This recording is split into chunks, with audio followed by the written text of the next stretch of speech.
Ladies and gentlemen, please welcome the Heritage Foundation's president, Kay Coles James.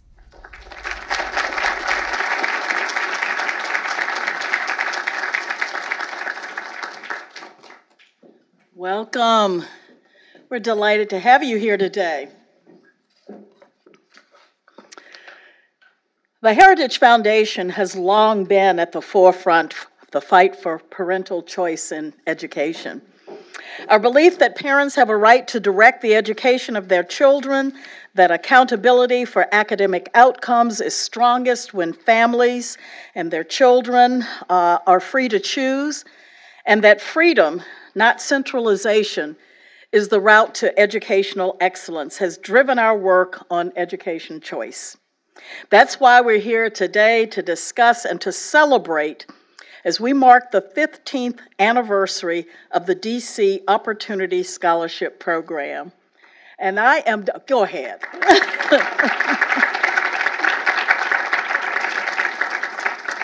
And I can think of no one better to celebrate this day with us than our Secretary of Education, who has long been an advocate, a proponent, a donor to these causes, and we are so grateful for your presence today. There are others here, too, that I'd like to acknowledge. For those children who've been able to participate in the DC program, it has been life-changing. And one of my oldest and dearest friends in this fight is here today, Virginia. We welcome you. And Virginia talks about what this program means to her, what it has meant to her family, and how her son William was having a tough time in a traditional public school, getting pulled into a bad crowd. But as Virginia explains, access to a private scholarship from a neighbor put him on an entirely different trajectory. As she explains, William was able to attend a school that I chose, that was in his best interest. In a couple of months, I saw this child being a child who had hated to go to school and was failing everything, to this kid who was just totally engaged in learning. And when I asked him why, he said that for the first time in his educational experience, he felt like people really cared about whether he learned or not. Virginia says the transformation in her son was almost magical. Today, there are more than 1,600 children in the DC program who are experiencing the same magic. But the reach of the OSP extends beyond our city. Situated in Washington, D.C., the Opportunity Scholarship Program was and remains a key part of the growing private school choice movement. In 2000, there were just 10 private school choice programs in operation across the country. Today, there are 63 private school choice programs operating in 29 states and in the District of Columbia. It has seen incredible growth.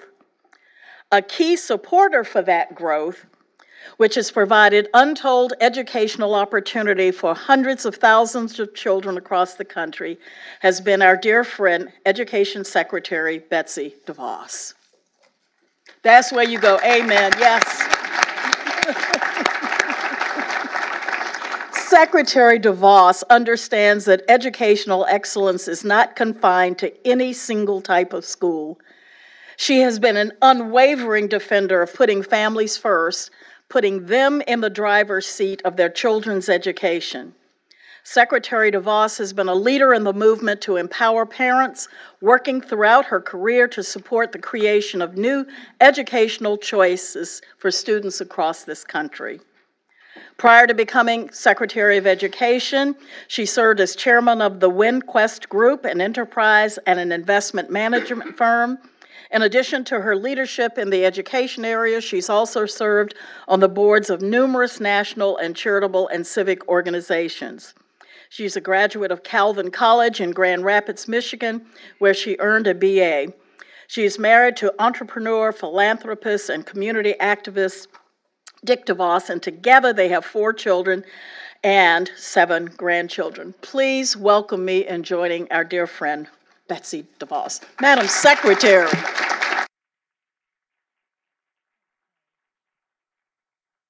Madam Secretary, welcome. Thank you so much, Kay. Thanks Let's- for having me, and I would have leapt up to give you a hug and thank you for that introduction.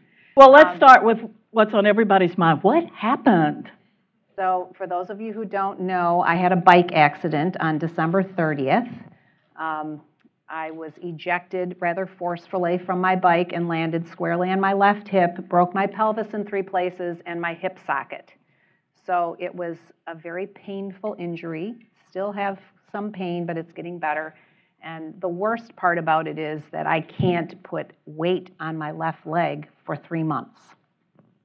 So I'm learning to navigate around with the walker, and obviously I inherited my father-in-law's wheelchair, so I was thankful to him for that. Well, you know that we all love you and wish you well, and I think it sends a positive, wonderful message. You cannot keep a good woman down. Absolutely So not. we are glad you're here and glad you're doing better. Thank you. So tell me what it was like 15 years ago and a little bit of your own personal recollection of that particular time. Yes, well, first of all, I can't believe it's been 15 years already. Amazing, and to the day. So I was involved with the whole effort nationally, but my memory of the effort here in the District of Columbia was that parents just got tired of not having options and not having the needs met for their kids, and they demanded something different. And then Mayor Tony Williams and Councilman Kevin Chavis were some of the great elected leadership that came together with a bipartisan coalition of members of Congress. And I think about Congressman Boehner in particular, and Frelinghuysen and Davis, and Senators Lieberman and Feinstein and Collins. What's outstanding to me is this was not a partisan issue. This was an issue about our children and our country's future. And it was really setting a new tone and trajectory for the children in the Capitol and setting an example for the rest of the country. And the importance of the Washington Scholarship Program can't be overstated. It has been a small program, admittedly, and that's been through a lot of political machinations, which I'm sure we'll get into. But it has been so important as a demonstration at our national level of what can happen when parents are empowered with choices. And what we've seen in the 3-sector approach, so improving the traditional public schools, expanding charter schools, and then the voucher program to allow parents to choose private schools for the kids, the outcomes for students in DC have continued to improve from the most underperforming district in the country to now one that is on a growth trajectory. And that is the most important thing is what's happening for individual students. And it's a very encouraging thing. 2 things. One, you mentioned the 3-sector approach. And I think very often that gets overlooked by one of the 2 other sectors.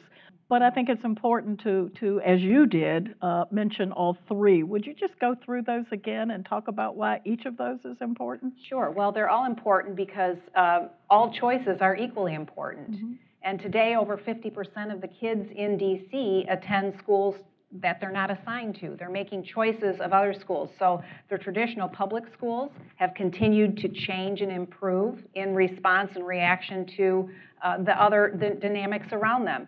Charter schools have continued to expand and grow. In fact, has served the most students in DC in terms of choices today. And then the voucher program has given students an important alternative and option as well. So together, working together, the 3-sector approach has been a really holistic way to address the needs of students. I'm also struck, as we talked a little earlier, about 15 years ago, seems like at some points just yesterday, and then it can seem like forever ago. But I am really struck by, in that moment, 15 years ago, how bipartisan the support was. I wish we could garner that kind of support today across party lines to get this done. Well, as I said, education is not really a partisan issue. It really is reflective of the future of our country. If students today aren't prepared for what comes next, we're not going to be prepared as a nation to compete with the rest of the world. And we know that the most recent polling data has shown conclusively that people want to have choices. They want choices for their kids. 67% of the people in this country, 2/3, support school choice. The only thing standing in the way is the teachers' unions that have a personal financial vested interest. Wow, let's have a novel idea. How about we put children first? Would that work? I think that would be the answer for sure. Absolutely. You know, when we talk about school choice, often we focus on the children, and we know that there are improved educational outcomes. But DC has been just a vibrant sector for school choice and sort of is leading the nation. What else have you seen in DC in terms of who benefits? Not just the children, but families? Well, everyone benefits. When kids are in learning environments that work for them, it's great for them, and it's great for the families. And we see, survey after survey shows that the satisfaction of parents that have chosen that have had the opportunity to choose their child's school is very, very high.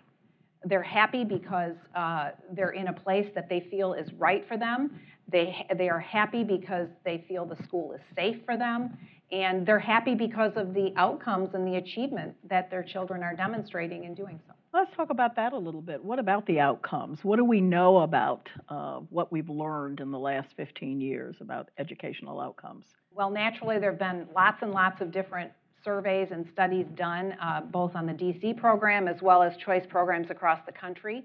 And everybody wants to constantly refer to the one where students, especially in math, showed a little dip after their first 2 years.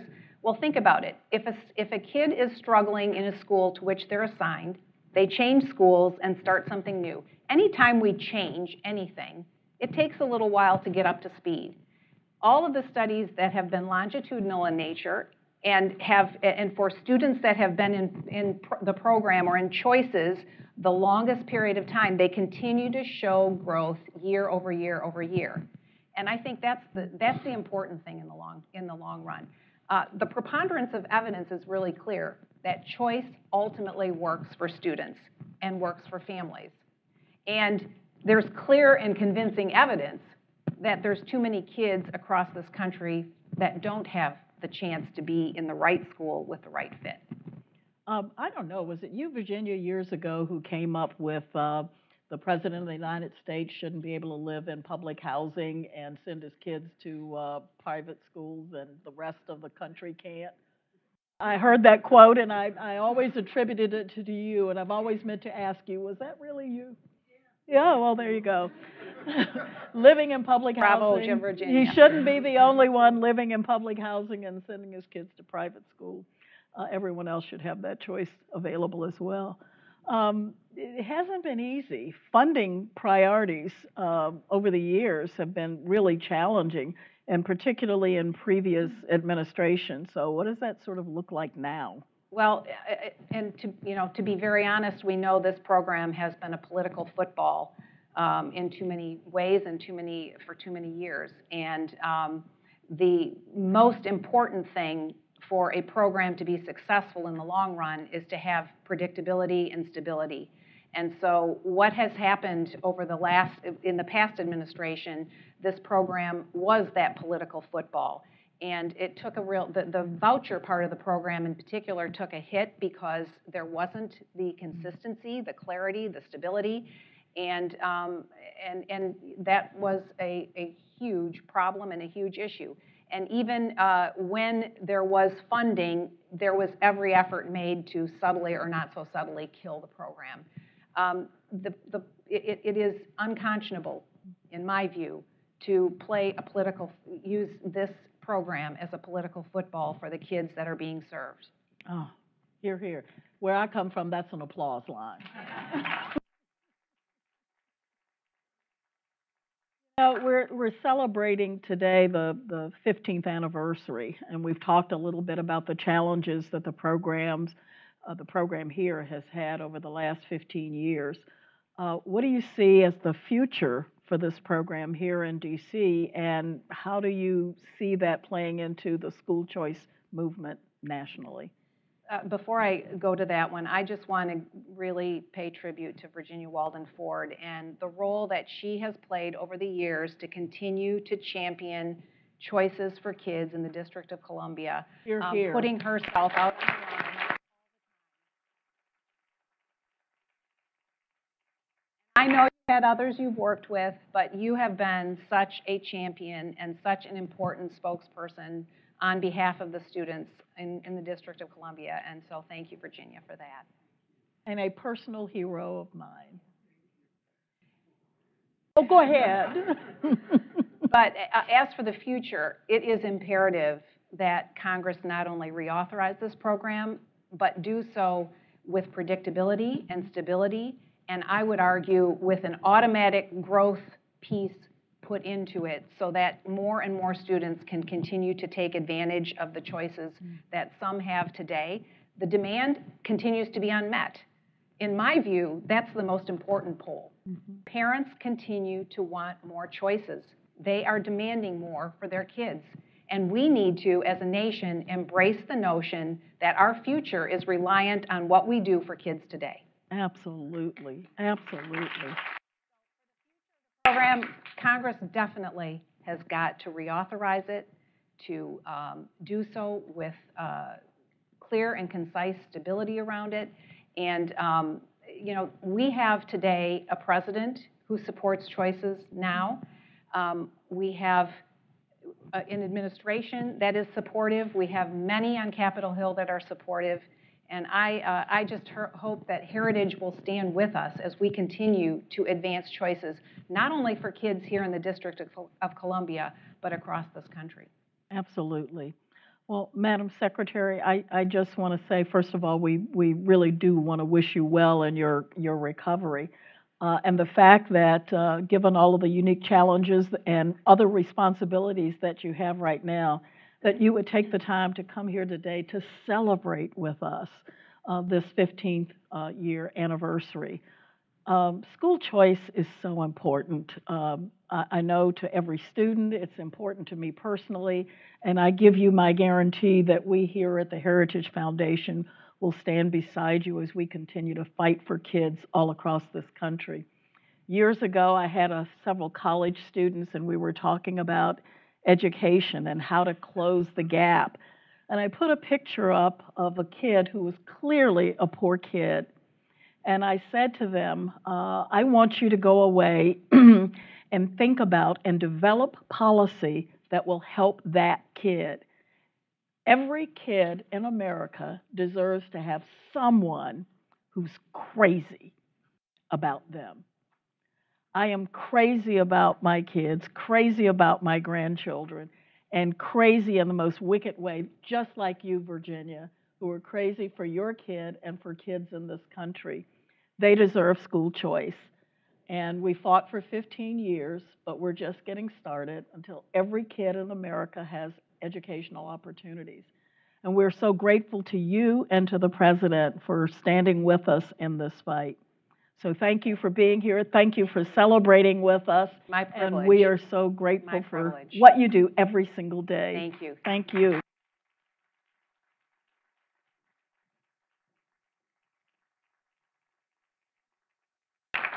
Well, that's sort of just... We have a panel, a very distinguished panel that's going to come. Virginia is a part of that. We've had a great opportunity to discuss school choice with someone who I believe is just an American treasure and a national hero. But Lindsay, our director for the Center for Educational Policy, Institute for Family and Community and Opportunity, will now take the podium and introduce our panel. Lindsay, thank you so much for what you do every single day here at Heritage. I'm sorry, I'm a hugger, have to do it. Thank you. Well, thank you so much, Mrs. James, and thank you, Secretary DeVos. You've just been a champion of school choice and a champion of the DC Opportunity Scholarship Program in particular. So as Mrs. James mentioned, we're now going to have a fantastic conversation with individuals who have just been key in the long-term success and the creation from the very beginning of the DC Opportunity Scholarship Program. So I'll ask everybody to go ahead and head up as I introduce you. So Catherine Haley is the Senior Director of K-12 Education Programs at the Philanthropy Roundtable. Prior to joining the Roundtable, Catherine spent 13 years working on the Hill and most recently served as the Chief Policy Advisor to Speaker of the House John Boehner. Catherine was instrumental in the successful reauthorization of the DC Opportunity Scholarship Program. We're also going to hear from Virginia Walden Ford. Feel free to take a seat. We're also going to hear from Virginia Walden Ford, who can only be described as the mother of the DC Opportunity Scholarship Program. Living in DC and motivated by her own children's lack of educational options, in 1998, she took action and formed DC Parents for School Choice. And by 2003, with the support of allied organizations, lawmakers, and a band of parents, Virginia and her team saw the successful passage of the DC Opportunity Scholarship Program in Congress, which President George W. Bush signed into law 15 years ago to this very day. And by the way, Virginia will not mention this herself, but her story will soon be on the big screen, portrayed by Hollywood actors. So be on the lookout for that later this summer, a feature-length film called Miss Virginia. We're very excited for that. And then we'll also get to hear from Dr. Patrick Wolf, who is Distinguished Professor of Education Policy and 21st Century Endowed Chair in School Choice in the Department of Education Reform at the University of Arkansas. As principal investigator of the School Choice Demonstration Project, he has led or is leading major studies of school choice initiatives across the country, including the congressionally mandated evaluation of the DC Opportunity Scholarship Program. Please join me in welcoming our experts.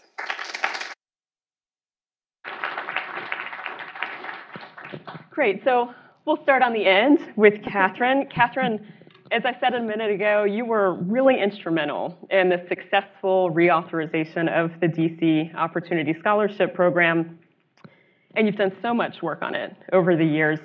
Can you tell us a little bit about what it took for Congress to ultimately enact this program and make it law? Yeah, well, first of all, Lindsay, thank you so much for inviting me, and thanks to all of you for being here today to celebrate 15 years of the OSP.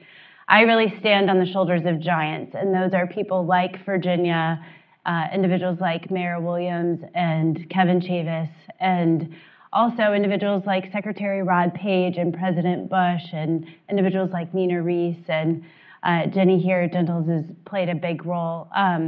There's a lot of folks that, first of all, they had the idea in the 90s, and they worked with Congress. They were frustrated with what was happening in the city. I think Virginia started mobilizing parents in the late 90s, early 2000s. And you had willing individuals with former Oversight and Government Reform Chairman Tom Davis, Appropriator Rodney Frelinghuysen, Speaker Boehner was then chairman of the Ed and Workforce. And then you had some great allies in the Senate. But it was really an amendment to an appropriations bill in 2003 that passed 205 to 203. And it was fought for. I was working in the Senate at the time, and I remember getting letters to the member for whom I was working, like, strike this provision, it is a horrible policy. But thankfully, Frelinghuysen stood strong as an appropriator, and they were able to preserve the program. And I think there's a lot of leadership from President Bush and others who ensured that this very small, tiny, three-sector program was preserved. But it sort of continued as it did until 2009, and it became political fodder for individuals. I think maybe that's saying it lightly, but it became political fodder. And Senator Durbin inserted a provision that the program could not continue until it was reauthorized. And he added some additional language in there, and that sort of set the tenor for 2009 and the future of the program. We had, in March of 2009, 216 scholarships were rescinded because there was uncertainty about whether or not the program would continue to exist. The president came out with his first budget in April of 2009, and he had slightly pivoted, largely to many of the folks that were in this room, including Virginia. There was a lot of protests that were happening outside of the Department of Education. We learned that there was an OSP scholar at Sidwell Friends, which is where President Obama sent his daughters. And so parents were saying the irony that we elected you and you get to exercise choice, but we cannot continue to send our children to the schools that we feel like are best. And so set the tenor and the tone. Speaker Boehner at that time was minority leader. He teamed up with Senator Lieberman, and we introduced legislation to reauthorize the program. Hearings started to be happening. And then in 2011, Speaker Boehner was elected speaker, and we were facing a government shutdown. We had not actually had one. It was April 2011, and this was the final deal. The House had passed legislation to reauthorize the program to codify the three-sector approach. Before, it had been more of a gentleman's agreement. We had the DC Opportunity Scholarship Program in addition to 2 other sectors of school improvement dollars. And we wanted to sort of formalize that you don't get one without the other, where this was about improving all 3 sectors for all kids. And so literally, it was like, I think I was waiting in the building before I was exited out because I was going to be furloughed.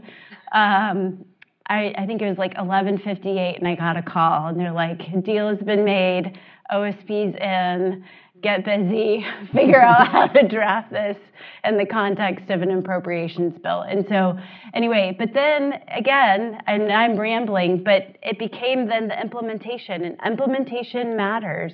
You know, we've, over the last, I guess, 10 years, going back and forth, who's eligible, who's not, who can be in the lottery, who's in the evaluation group. And I feel like we're on a good path forward. But again, like Congress needs to do its job to ensure that funding is made available, that there's certainty for kids, and fidelity in the implementation of the program. So. Yeah, in case you can't tell, Catherine has an encyclopedic knowledge of everything that happened every single day with regard to the DCOSP, which is why she's here. I was actually going to ask you about the 216, so I'm glad you brought that up. I mean, just to underscore, these were 216 children who had scholarships in their hands that lost them in that fight. I mean, I remember there was a Save the 216 website at the time, so. Great, well, thank you for that history. So, Virginia, to piggyback a little bit off of Catherine, I mean, when we heard about it a little bit with your son, but can you talk to us a little bit about your involvement? How did that start? How did you first get motivated to be involved? I think one of the reasons I first got motivated, but I have to say thank you for inviting me back. I am so happy to be back in D.C.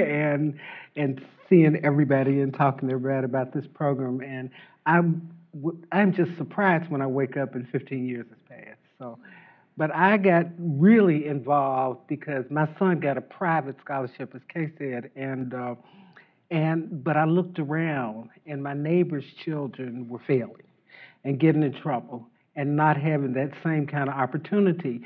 And I felt like maybe there was something that I could do about that. Of course, I was a single mother raising kids. I had no idea what to do. But then, you know, God just works it. And he sent me to this group, and we were talking about having opportunities for kids. And I heard from somebody from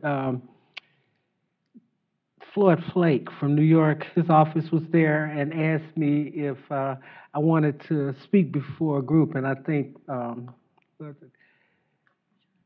getting old, so I forget names. But anyway, I spoke before the education committee, and I told them how William had gotten a scholarship and it had changed his life. And it was a miracle. It was very special. And for some reason, that I became kind of a spokesperson for that.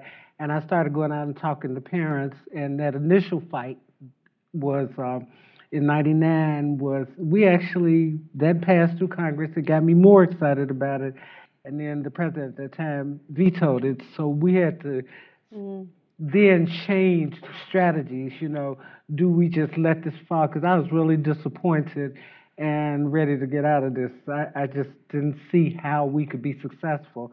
But then 2003 came, in 2002, at the end of 2002, John Boehner and Jeff Flake came to me and talked to me about organizing parents to do some legislation that would benefit us. And of course, my particular interest was the voucher program because I knew that there were private schools all over the city that our kids should be able to go to. So that got me all excited and involved. And William, I saw the change in my son, who is now this wonderful man. And but I really believe, and he and I have talked about it, that our life would have been totally different had he not had the chance to get a scholarship to go to a school that better served him. He was a child that needed to be in a smaller environment where people really cared about him. And not only was it a miracle that he went and people cared about him, but it was the first time he had been in a school that didn't have the gun metal detectors when you came into school. And so that really impacted him. He talks about that to this day, and he's 36 now. He was 14 then. And so that's what got me involved. Getting other parents involved was so easy. All you do is you go and you say, we want to do something to help our children. And despite what everyone says, and despite what the rhetoric was at that time, which was low-income parents don't care about their kids, low-income parents will not organize to do anything, I found myself being inundated with calls and going to meetings where I would think that there would be 20 or 30 people and 200 would show up because, that was just the wrong thing. These people here in D.C., including myself, cared about what happened to their children. And so we organized over a period of time hundreds and hundreds of parents, and we went to the Hill every day for a year. And we talked to legislators and told them my story. You mentioned Rodney Frelinghuysen. Went to his office one day with 50 parents and kids. He found chairs for every one of those people, and we sat down and he talked to us for 2 hours, And I mean, he was just so anxious to hear what parents had to say, and I think that parents play such a positive role. Senator Frist, every time he spoke of the scholarship program or the voucher program on the Senate floor, he held a petition, and people don't remember, we had a petition of 3,000 people before we had a petition of 8,000 people early on. 8,000 in the reauthorization fight, 3,000 in the initial fight. And we had copied it, and every time he was on the Senate floor, he would hold that, and he told me it made him feel close to the families that he was speaking on behalf of. And that motivated us, and that got us excited. It became such a wonderful experience for parents who had never been across the Anacostia Bridge. They had spent their entire lives believing that they could not speak out on behalf of their children. All we said was, you have every right to speak on behalf of your children, so let's go and do it. And it empowered them so much. So it became, and still is, a great big part of my life. I still keep in touch with the families. I still talk to the families. I still talk to the kids. I know what kids are doing, who are not kids anymore, adults now. But anytime you organize people for something this important, despite what anybody tells you, it's not hard. And yet it was hard, but it wasn't. You see people's hearts and you hear what people have to say, and all they needed is somebody to give them a little push and say, you can do this. And I just remember those days of being on Capitol Hill with parents who were nervous, and then they would get up and testify before a committee, and you would think that they had been doing this forever, And a lot of them are like me. I don't mind speaking about school choice and about children, but if the preacher asked me to read the scripture, I get really nervous. So I speak, and I'm passionate about God, but it's something about speaking about school choice that gets me all excited. And so, that's what got me really involved. So despite, so you're Superwoman and you said it was easy to get parents, but it still sounds like a lot of work between what you and Catherine were doing. So I would ask Patrick, is it worth it? I mean, what are we seeing in terms of academic outcomes, attainment outcomes? What's the impact? Sure. So I just want to mention that a movie also has been made of my life. And parents all around the country are using it to put their kids to bed. Well, we've evaluated the Opportunity Scholarship Program two different ways, with sort of statistical techniques and also with qualitative research. And we've learned a lot about the effect this program has. On the test score side, it's been a bit of a mixed bag. As Secretary DeVos mentioned, there's this adjustment period the first few years when kids switch schools. They take a step back. The curriculum's different. The sequencing of topics is different. So we not surprisingly often see test scores go down the first few years, but they always swing back up. And so we saw clear evidence in the third year of our evaluation that students were scoring higher on reading, on the reading exam. But we didn't stop there. We followed them all the way through graduation from high school, and that's where we found the biggest positive impact of the OSP. The students who joined the program in the high school grades graduated from high school at a rate that was 21 percentage points higher if they participated in the OSP. So the control group rate was 70%, and very similar students who participated in the program graduated from high school at a rate of 91%. The girls who participated, 100%. Every single one of them graduated. So that's very exciting because, how far you go matters more than how much you know. So, I mean, if you had to press me, would you rather see test score effects or educational attainment effects in an education evaluation? Attainment wins hands down because graduating from high school, going to college, persisting in college, graduating from college, those are life-changing.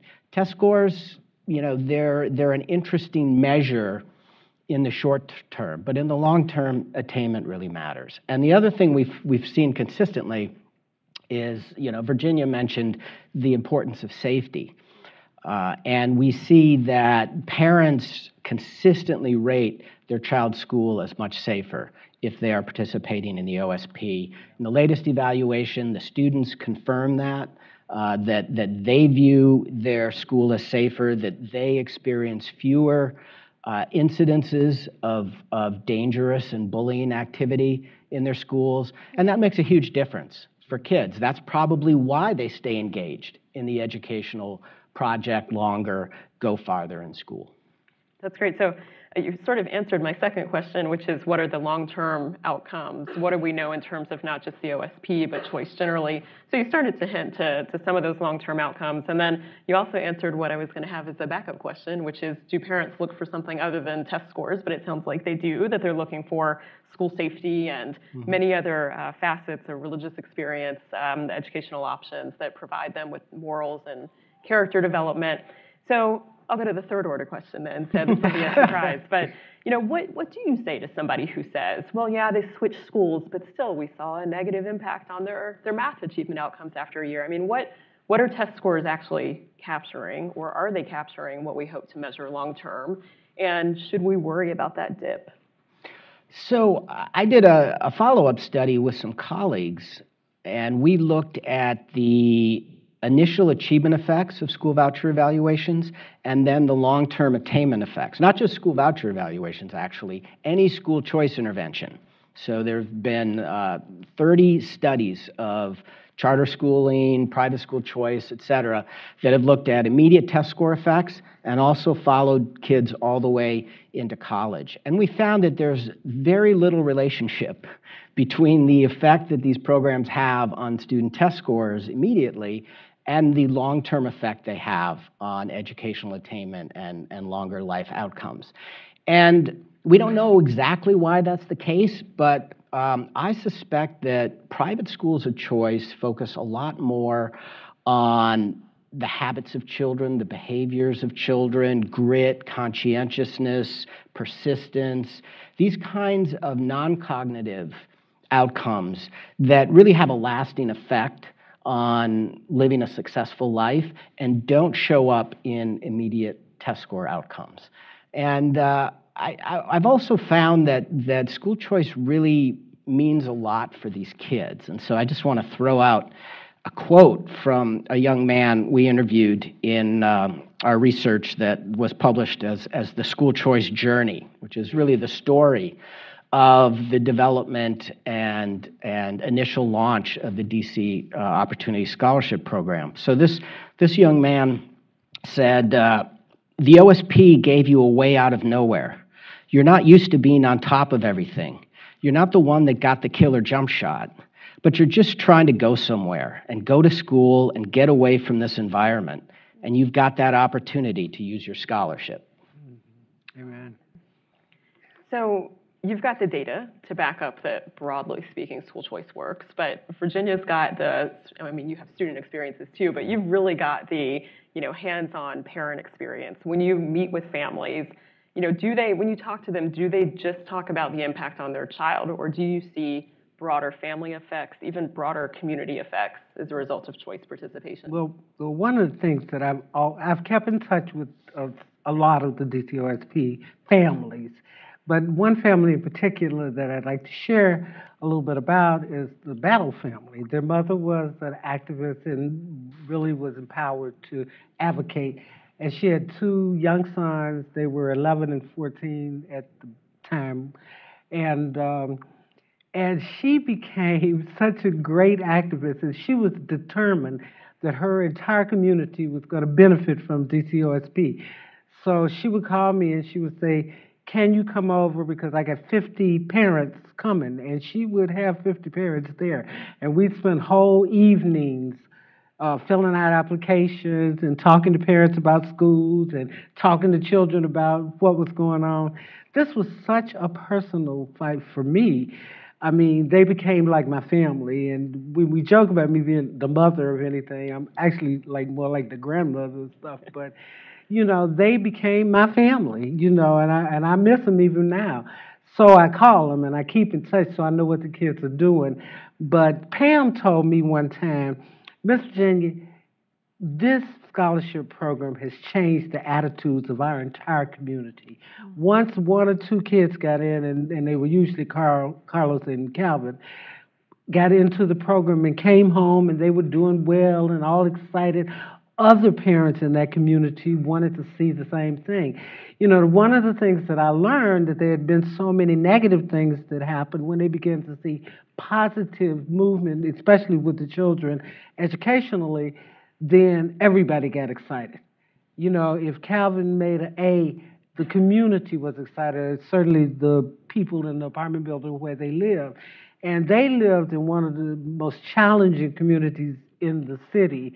Those kids didn't go out to play, but Pam was determined that those boys were going to benefit from an education, and she worked really hard to make sure that happened, and worked hard to make sure it happened for her neighbors. So we found through the years that when we'd go back to communities where a number of children had scholarships, we would find the entire community celebrating, and no longer were people saying, my kids won't go to college, because they were seeing kids go to college. And one other person I'd like to talk about, who is just my heart, is Tiffany Dunstan. Tiffany came from a very, very challenging community. Her grandmother raised her. They had a lot of tragedy in their family. I met her when she was 13, and I remember her telling me, and I think I had a 13-year-old or at the same time, and I remember telling her telling me, I want to be the hope for my family. I want to do well in life so that my family will be really proud of me. And I remember thinking, my 13-year-old wouldn't say that, you know, and she just seems so mature. I have watched her over the years do just that, just not hope for just her family, but for her whole neighborhood. Tiffany got her PhD last year in January, and she just turned 29, which really impacts that whole 15 years of us. And she talks about how without the opportunity, she also graduated valedictorian from her high school, but she talks about how without that scholarship, she would not be where she is today. And she says it strongly and with conviction. And so I keep up with her life because I never know. She's doing research on cancer. And she told me that she was going to find a cure. And I believe her. I do. And so these children have just, you know, changed the attitude and the outlook and the despair. You know, at the beginning we say we felt hopeless and helpless. And in the families that we've served over the year, thousands, we don't see that hopelessness and helplessness because they know that there's something that will benefit their children that will be great. And, you know, I tell story after story, and Catherine and Patrick we were all together in this, and we saw kids do well, and we saw the beginnings, and we recruited kids, and I worried her to death, and, you know, to watch what has happened in 15 years is just so amazing to me. To see these children doing so well it makes my heart light, and we could tell lots of stories, you know, and see all those people. Catherine was talking about, you know, when the reauthorization happened and when the speaker became the speaker. And anyway, he called me personally, and I'm a little country girl from Arkansas, so I still get excited about stuff like this. Speaker Boehner called me one night and one afternoon and said, "Don't worry." We had lost the scholarship program, remember? He said, "Don't worry, the scholarship program will be fine." He said, "Just get a few parents ready to come up when we announce it." And I have that picture of me and Joe and the speaker. And there were so many champions that cared about what happened to kids. So many people that wanted kids to do well. And I've had the privilege and the honor of being able to sit and watch those kids benefit from this program. And it's an amazing thing. It started with my own son. I lightly said he's a nice young man. He's a wonderful young man. And I really don't think he would be here had it not been for getting a scholarship to go to a school that better serves his needs. His friends, his 5 friends that stayed at my house when they were little boys, one is on drugs and doesn't know his own name. One was murdered last year. 2 of them moved out of D.C., which probably saved them. One of them is the father of 4 children by 4 different girls, dropped out of school in the 11th grade. And they were around me all the time. And I've tried to encourage them and help them. But they were in schools that did not serve them well.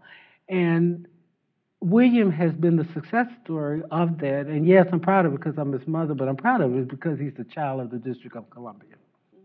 And he went into the armed services? He went to the Marine Corps, served 8 years, and now he's a driver for UPS, which is the best job in the world for that boy. He doesn't need to be in the office. He needs to be out of the truck, and he loves it. So. Well, that's great. Well, 2 really quick questions.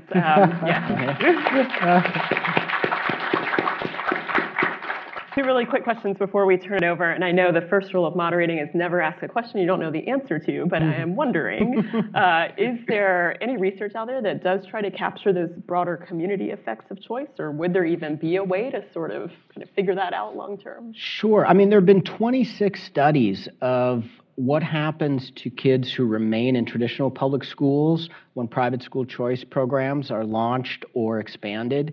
And 25 of the 26 find that test scores go up for the kids who are supposedly left behind in the public schools. Some of those studies have gone inside the black box to try and figure out, well, what do public schools do differently when they're challenged with competition from school choice?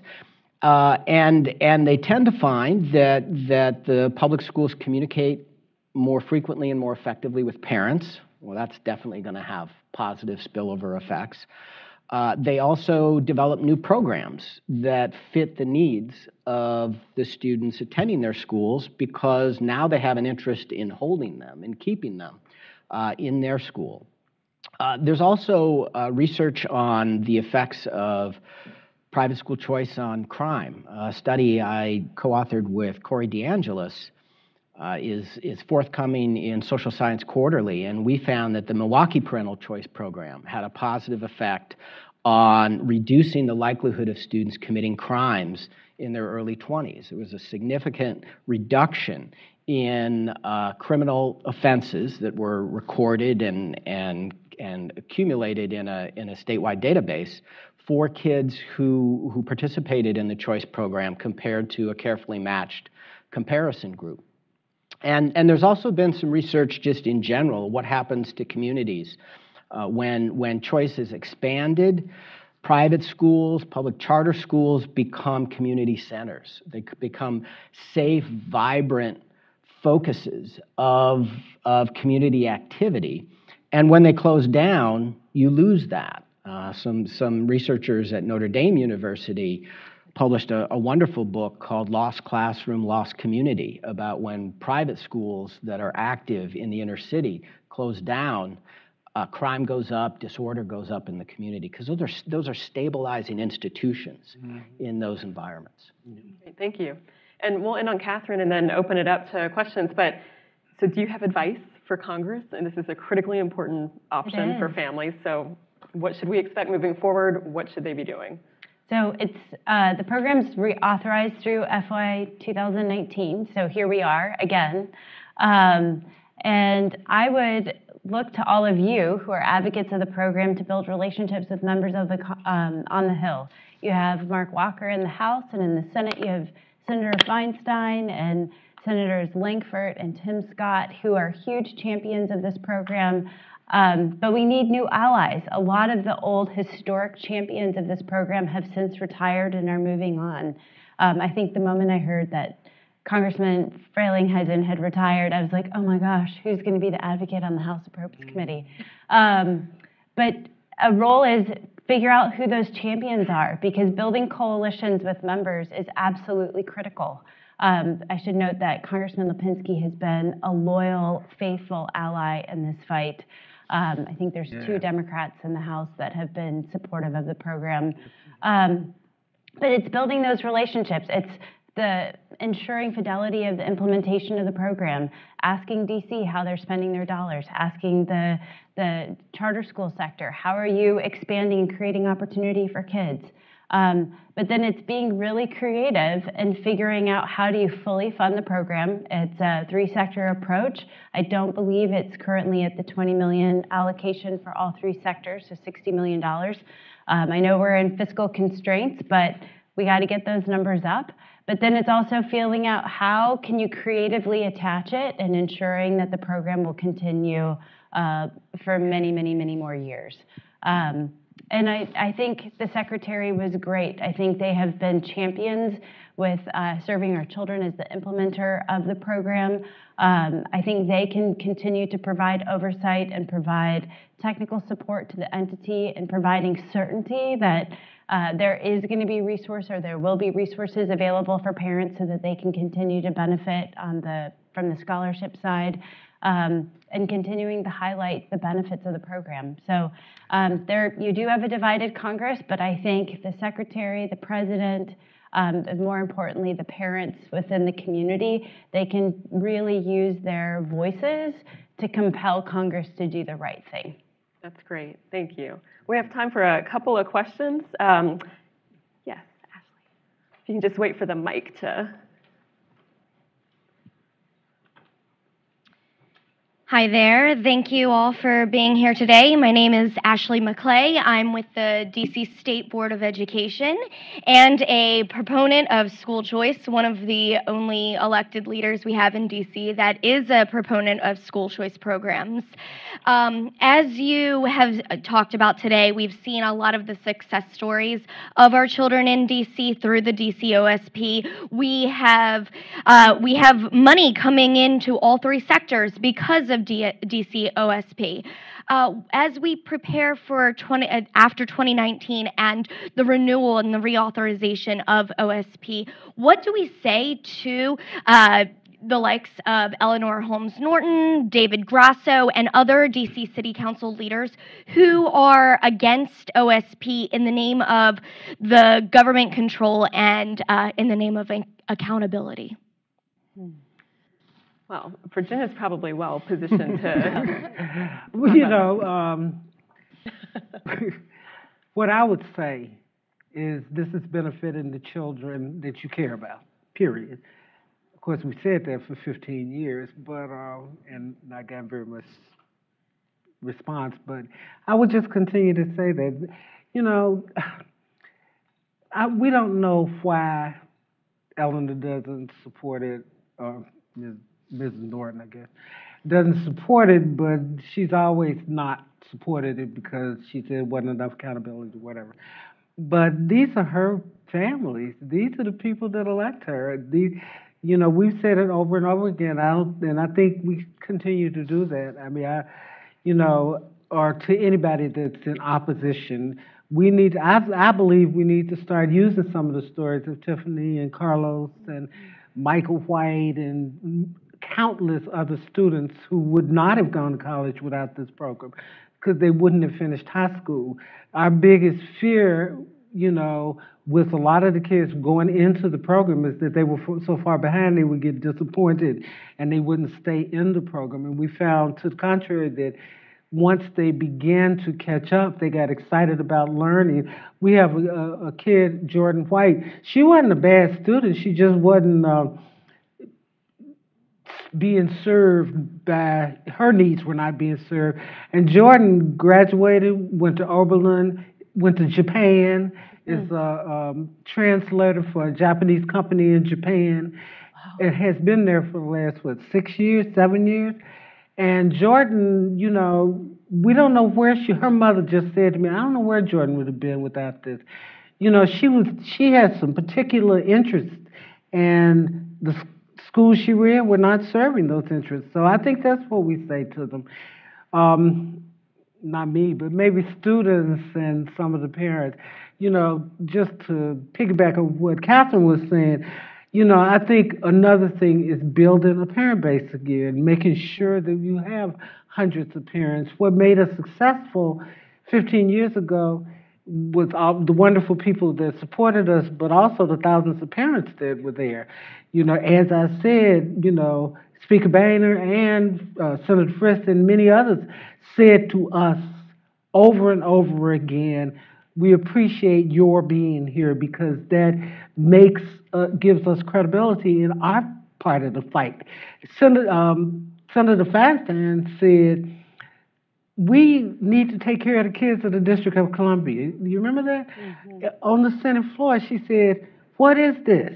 We need to take care of the children of the district. And they did, finally. But it was scary, it was hard, but getting those parent voices, the parents are the ones that are being served by this program. They know how to articulate how they feel. They know how to stand up and say, I want something better for my children. So two things you use: the parents that are currently looking for better options for their children and the parents who have already received. And there's a lot of them in DC that will be willing to stand up and talk about it. And I think that has to be done again. It has been a concern of mine for a couple of years that parents are not standing up as much as they had, and that for some reason we're saying, oh, we don't really need them that much because we've done so much. But I think that the parent voice has to be continually heard in any fight for any period of time because they are the ones that are being served by this program. I talk about William because he's my son. No other reason. I talk about William. And I'm going to keep talking about him. Somebody said to me, did you say that? Said, they'll get tired of my story, remember? And I don't care. They're going to hear it forever as far as I'm concerned, because that's what makes this fight important. You know what I mean? I would just second that. I mean, beyond the parents, the kids themselves, I think we maybe tend to underestimate what they can do, but the most powerful testimony that we heard were the testimonies of the kids. Yes. I mean, going in front of Congress, and they were as prepared for that as you could ever imagine. So bringing the kids in as well. We've got time for one more question. Yes, ma'am. Good afternoon. Thank you for hosting this afternoon. My name is Saida Armstrong, and I'm with Performance Management Services. First of all, I'm one of those single. My grandmother was a single parent, and I don't know if you remember Marva Collins. I do. I'm a product of Marva Collins schools in Chicago. Okay. So this fight has been going on since the 70s, since the 80s, and there are voices out there, and you're right. What can we do? My question is to Catherine Haley. What can we do in terms of making sure that the students' voice are heard? Because they do have a powerful voice, and they do have a plethora of stories to tell. We work closely with Serving Our Children as well, our organization, and I know that there are success stories right now being told and written in the DC public schools, private schools, transitioning out of public schools to go to these various private schools, and they're not being heard right now. So what are we doing to prepare for this 2019 reauthorization? Thank you.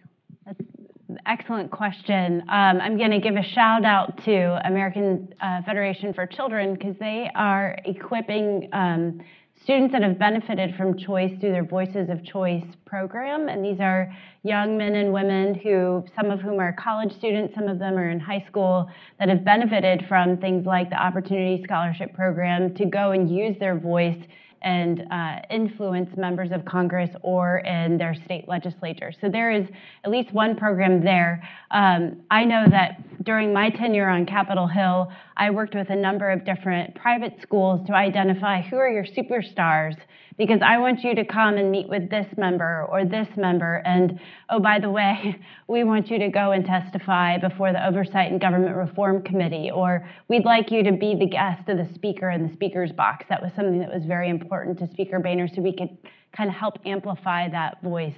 But I think it's working with Serving Our Children. I think it's identifying who are the potential parents, and then who are the students that are willing. When the ambassador, I think during Mayor Fenty's tenure, the student ambassador, the student mayor, I think, I can't remember. Ronald Halassi. Yes. He's in the book. He was a scholarship beneficiary, and he was the most incredible spokesman. He was at every rally. He was in front of the Department of Education. He was before members of Congress. And when individuals would say, oh, this is just Congress imposing this program upon you, he's like, no way. Like, I want this, and I'm going to go really far because of this program. So I think it's working with Serving Our Children. It's working with national organizations, but also local organizations. It's using social media. I mean, 10 years ago, Twitter was like barely on the face of the map.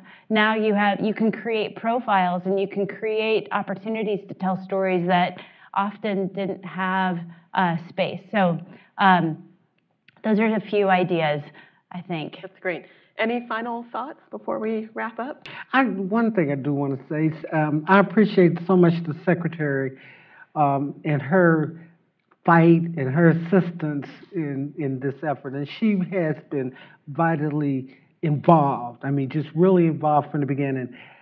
And I just want to say this, she was one of my first funders.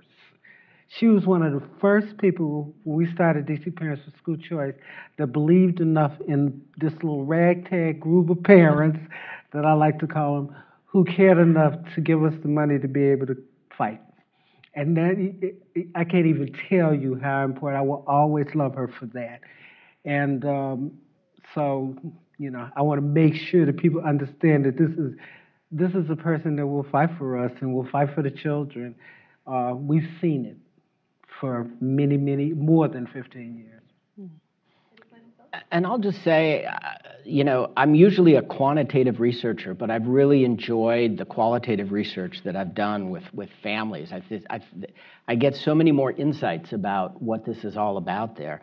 And what really struck me was when Congress tried to take school choice away from low-income families in Washington, D.C. I mean, it was amazing. The turnout at the rallies, as Virginia mentioned, it was way beyond expectations.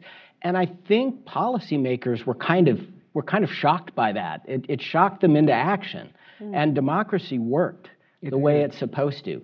But, school choice is really a powerful need for families. And if you try to take it away, it's going to be a tough battle. Great. Well, please join me in thanking our panelists.